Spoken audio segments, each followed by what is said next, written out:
Mesdames, Messieurs, bienvenue à une nouvelle émission de Sous un autre angle.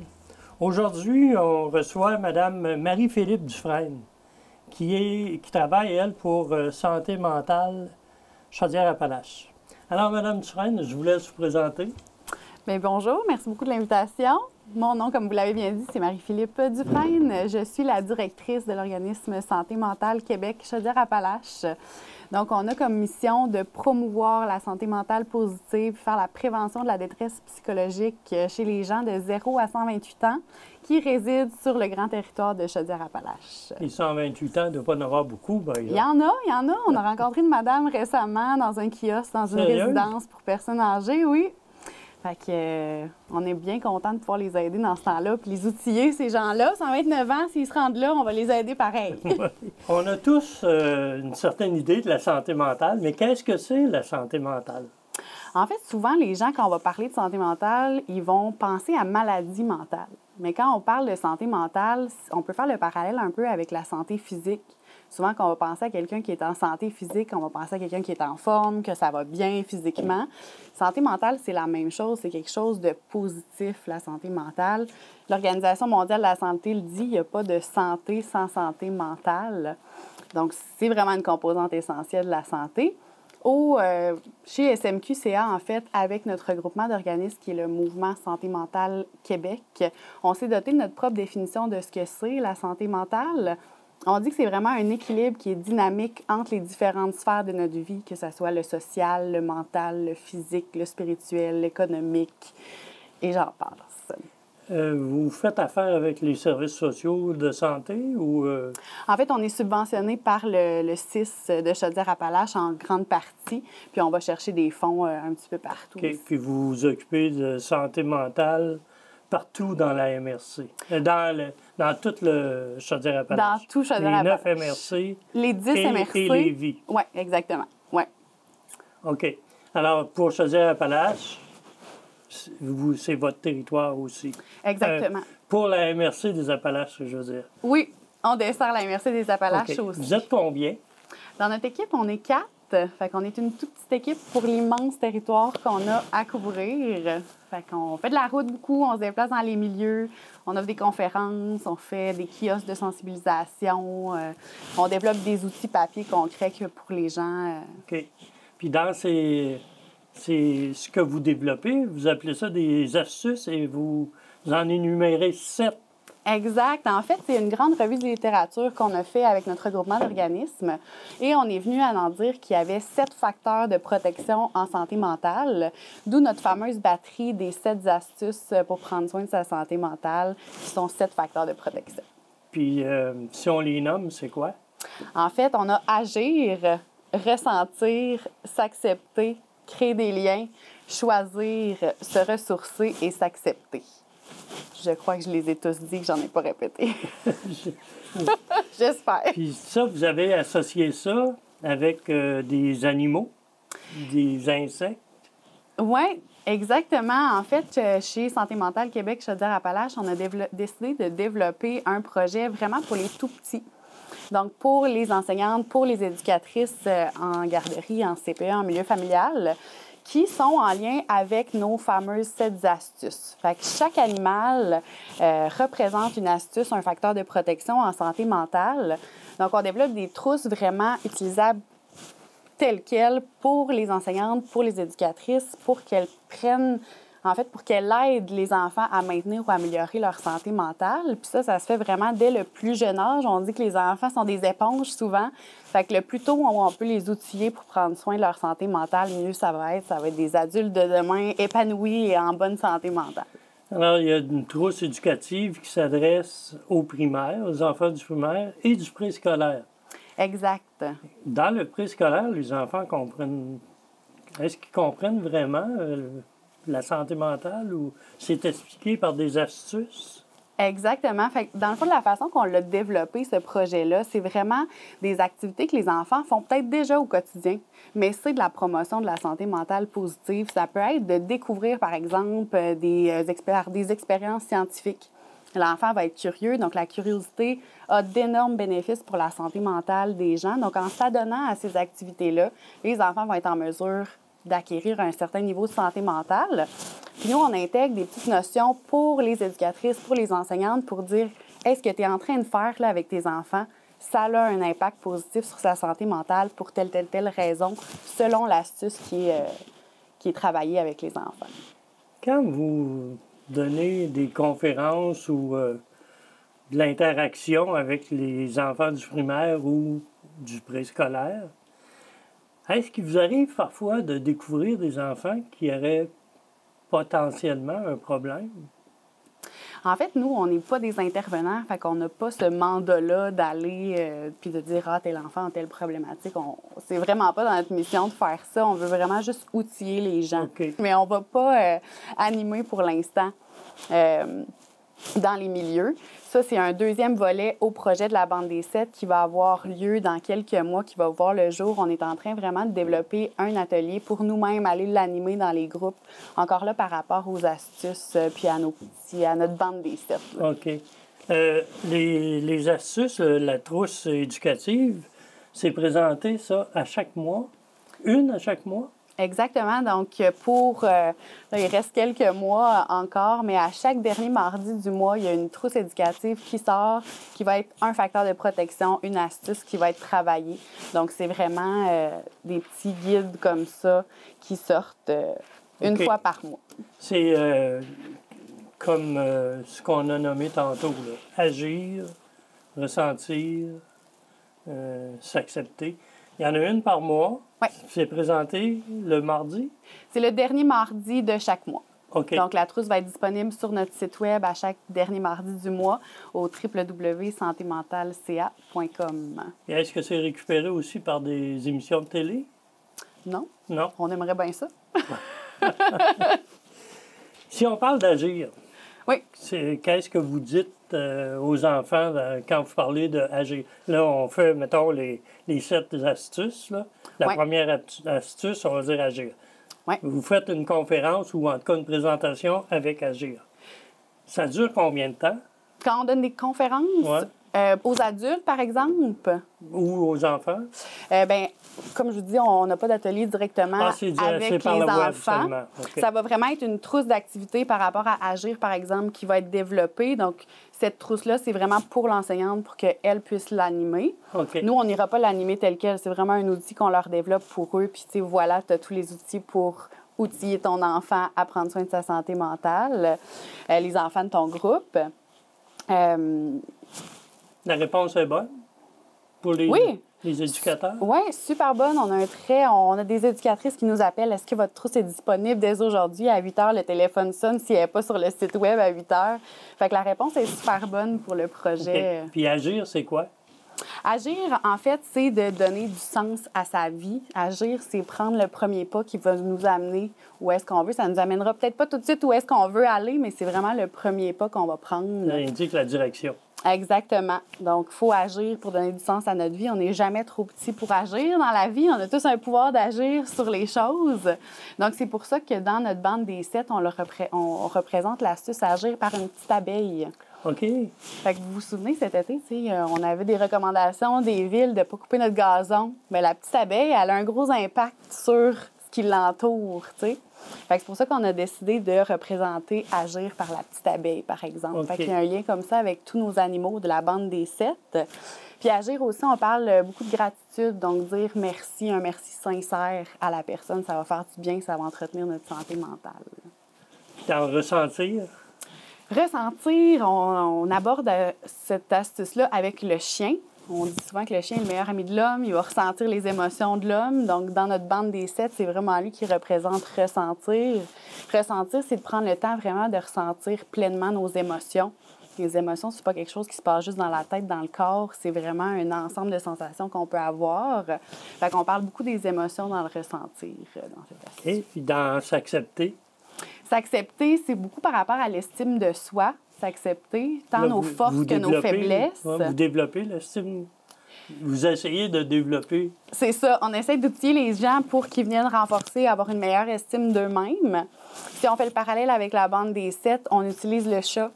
Souvent, le chat a une belle estime de lui-même. Hein? Il va être fier, puis tout ça. Donc, notre petit chat représente l'astuce s'accepter pour les enfants. Pour les enfants, mais Ouais. ça peut être aussi pour les adultes. Oui, mais c'est une belle image pour les adultes aussi. Se ressourcer. Se ressourcer, c'est prendre le temps de recharger notre batterie. C'est dans notre vie, tant personnelle que professionnelle, on va tout puiser dans le même pot d'énergie. Fait qu'à un moment donné, si on puise là-dedans, on va tomber en faillite énergétique. Donc, on dit aux gens dans l'astuce de vraiment prendre le temps de faire des choses qui vont leur faire du bien. Fait que ça soit de faire de l'art, la chanson, par le sport. Donc, ça va être les effets bénéfiques pour nous qu'on va aller rechercher. Notre parallèle avec la bande des 7, ça va être l'ours. L'ours hiberne. Hiberne, oui. Donc, c'est pour ça qu'on l'a représenté avec l'ours. Donc, tu sais, l'ours, souvent, on va le voir avec un pot de miel, il va manger, puis il va prendre soin de lui, il va être calme. Donc, voilà. On a aussi découvrir. Oui, découvrir. C'est large, ça. Oui, bien, découvrir, on parle beaucoup de curiosité, de stratégie d'adaptation aussi. On représente ça avec notre petit renard. Renard, c'est curieux. Ça va être rusé, un renard. Ça va s'adapter à son environnement. Fait qu'avec lui, on représente notre astuce découvrir là, avec nos fameuses stratégies d'adaptation. Par la suite, il y a choisir. Choisir, faire des choix, être autonome, faire des choix en fonction de nous, de nos valeurs à nous, pas en fonction du voisin. Donc, on représente ça avec le harfang des neiges. On va parler beaucoup de valeurs aussi dans l'astuce choisir, faire des choix en lien avec nos valeurs, notre marge de manœuvre. Puis, bien, notre petit harfang des neiges, c'est l'emblème québécois. Le harfang des neiges vole, est libre. Donc, on trouvait que c'était une belle représentation pour choisir au niveau des enfants. Et finalement, il y a créer des liens. Créer des liens, représentés par notre loup. Les loups, ça vit en meute. Donc, ça le dit, hein, créer des liens, mais c'est de s'entourer d'un bon réseau social pour avoir un bon filet de sécurité autour de nous quand ça va un petit peu moins bien. Ça va avoir un grand impact au niveau de notre santé mentale également. Vous parlez d'impact. Ces animaux-là, pour les enfants, est-ce que ça crée un gros impact? La réponse est positive. On vient tout juste de lancer le projet, donc c'est sûr qu'on aimerait avoir un petit peu plus de feedback là-dessus, mais ça parle beaucoup aux éducatrices là, des commentaires qu'on reçoit jusqu'à maintenant. Puis souvent, c'est plus facile avec les enfants d'aborder ça de façon plus ludique. Fait qu'en l'abordant de cette façon-là, avec notre bande des 7 puis des animaux qu'on côtoie, c'est tous des animaux qui vivent au Québec aussi. Fait qu'on essaie de créer un certain sentiment d'appartenance à notre bande. Là, les émissions ont commencé à être présentées. Ou ils vont être présentés bientôt. On ne fait pas d'émission. Sur le web, là, j'entends. Ah, en fait, ce qui est disponible sur le web, c'est vraiment nos trousses téléchargeables gratuitement. Fait que tout le monde a accès à ces trousses-là de façon gratuite sur notre site web. Fait que c'est pas une émission, c'est vraiment juste comme un outil clé en main, que les gens peuvent utiliser. OK. Puis, chaque dernier mardi du mois, il y a une nouvelle trousse qui apparaît. Exactement, en lien avec une nouvelle astuce. Quand les 7 vont être passés, vous allez reprendre en boucle. On va voir si le projet a créé un engouement. Peut-être qu'on en développera davantage, mais c'est un projet qu'on a échelonné sur 1 an pour l'instant. Fait qu'on va voir si on fait des petits avec ça.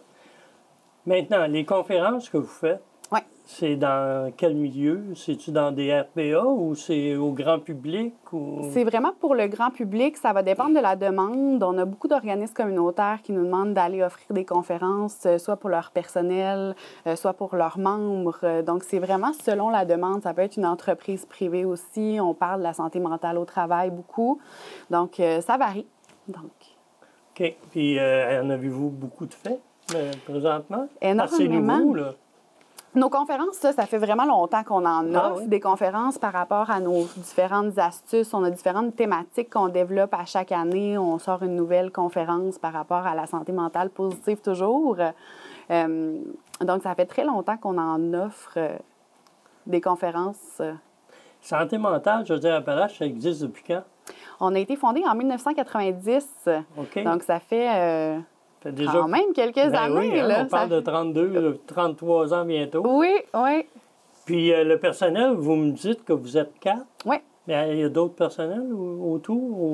On fonctionne beaucoup avec des ambassadeurs, donc les gens qui vont nous commander du matériel, qui vont le distribuer dans leur milieu. Donc, on essaye de multiplier notre voix puis de faire boule de neige comme ça parce qu'avec 4 employés, avec 4 ressources, c'est difficile de vraiment couvrir tout le monde. Fait qu'on y va avec des relayeurs. Comme Centraide, un peu comme Centraide?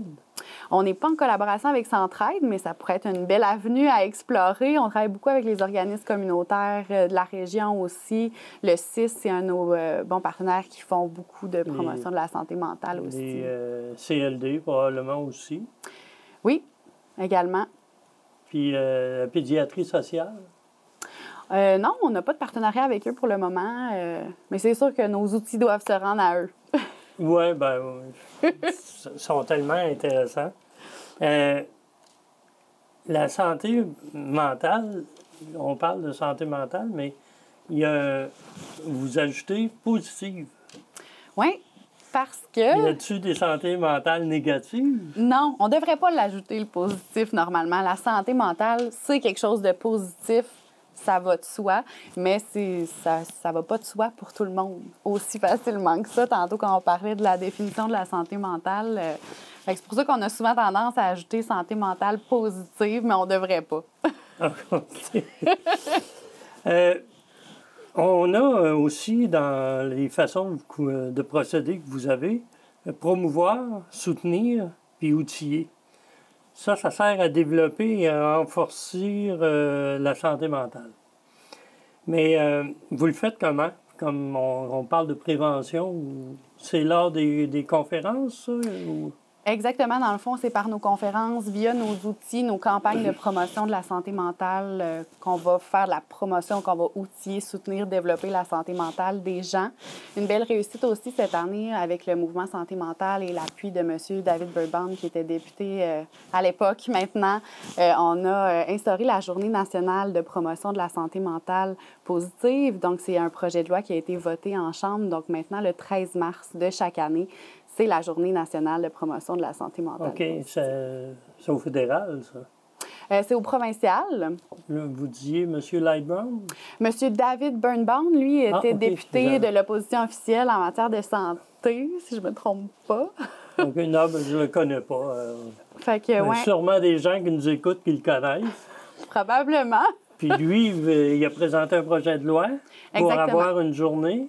Exactement, parce que le 13 mars a été la première journée de confinement à travers le Québec. Okay. Donc, on a décidé de pousser l'idée d'avoir une journée nationale de promotion de la santé mentale positive. Le titre est long comme ça, mais c'est pour vraiment inciter les gens au 13 mars de dire à ce moment-là, dans la vie, la santé mentale de tous a été secouée. Il faut en prendre soin de cette santé mentale-là avant qu'elle aille mal.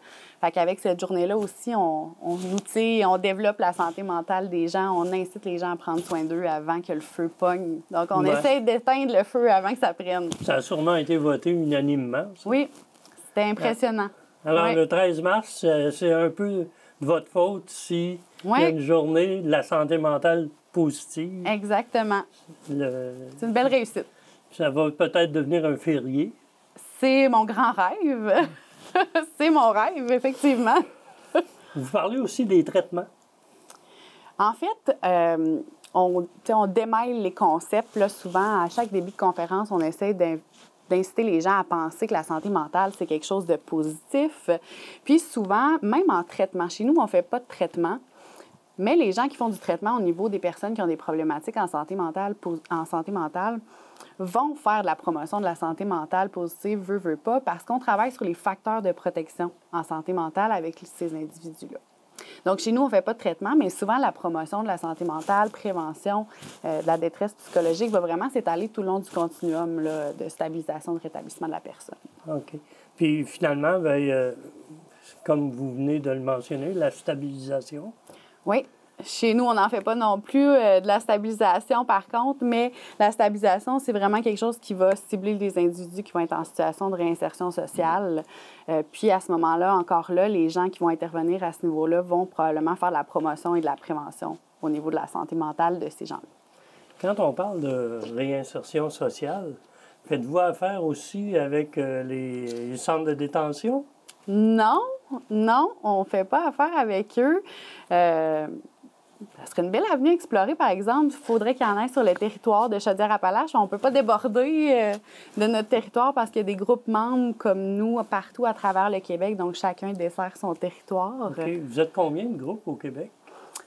Très bonne question.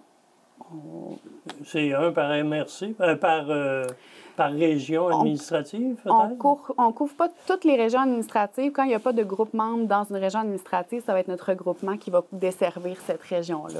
OK. Ouais. Alors, est-ce qu'il y a un organisme qui chapeaute toutes les organisations? De Santé mentale Québec, oui, on en a un. C'est le Mouvement Santé mentale Québec qui, eux, leurs bureaux sont à Montréal. OK. Puis faites-vous des rapports à cette... Oui, bien, on travaille beaucoup en collaboration. On développe tout le matériel avec eux. Comme le matériel qu'il y a eu de développer, c'est fait chez vous ou c'est fait en collaboration avec les autres? C'est fait en collaboration avec les autres. On a un comité campagne. Donc, il y a des gens des membres, là, des employés des groupes membres qui se joignent au comité campagne. Donc, avec eux, on développe vraiment tous les outils de nos différentes campagnes. On fait appel à des experts au niveau de la thématique qui est abordée. Donc, c'est vraiment le fun de pouvoir travailler avec cette belle gang-là. C'est que vous avez choisi les animaux en gang. Bien, pour ce qui est du projet, vraiment, la Bande des Sept, c'est vraiment un projet propre à Chaudière-Appalaches. Ah, OK. Les autres régions sont bien jaloux. Ils aimeraient ça l'avoir aussi chez eux. Mais ils peuvent, s'ils veulent... leur référer les gens sur le site. Ils peuvent aller également... le prendre, exactement. L'instaurer dans les écoles de leur région. Exactement. Comme ici, dans la région de Thetford, est-ce que les écoles participent? On a envoyé la première trousse. Quand on a lancé le projet, on a envoyé la première trousse dans toutes les écoles, tous les CPE, les garderies aussi. Donc, probablement qu'ils l'ont utilisé, j'espère bien, pour les enfants qui fréquentent ces établissements-là. On n'a pas de feedback. Je ne suis pas capable de vous dire telle école, telle garderie pour l'instant, là, vu que c'est tout nouveau. Ça serait intéressant que vous en ayez. Oui. Pour peut-être soit améliorer ou ajouter des choses. Effectivement, on parle de changement, d'en découvrir, l'ouverture au changement, l'ouverture à la différence, l'ouverture au monde, aux critiques. Fait qu'on est super ouvert si les gens voient nos trousses, font « Hey, peut-être que ça serait bien d'intégrer telle activité, ça travaillerait. » On est vraiment ouvert à ces appels-là et de collaboration aussi. OK. Alors, dans la région, je reviens dans la région de Thetford, parce que notre écoute majoritairement est dans cette région-ci. Est-ce qu'il y a des groupes qui vous ont demandé pour des conférences présentement?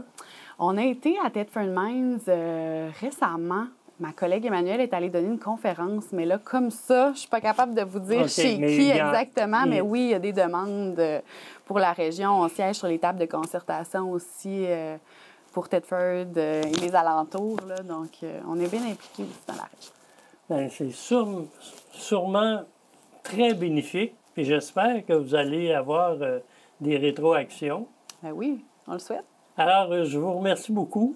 Merci. Et puis, mesdames, messieurs, si vous êtes intéressés par les conférences, sûrement qu'il y a des groupes sociaux qui vont en organiser prochainement.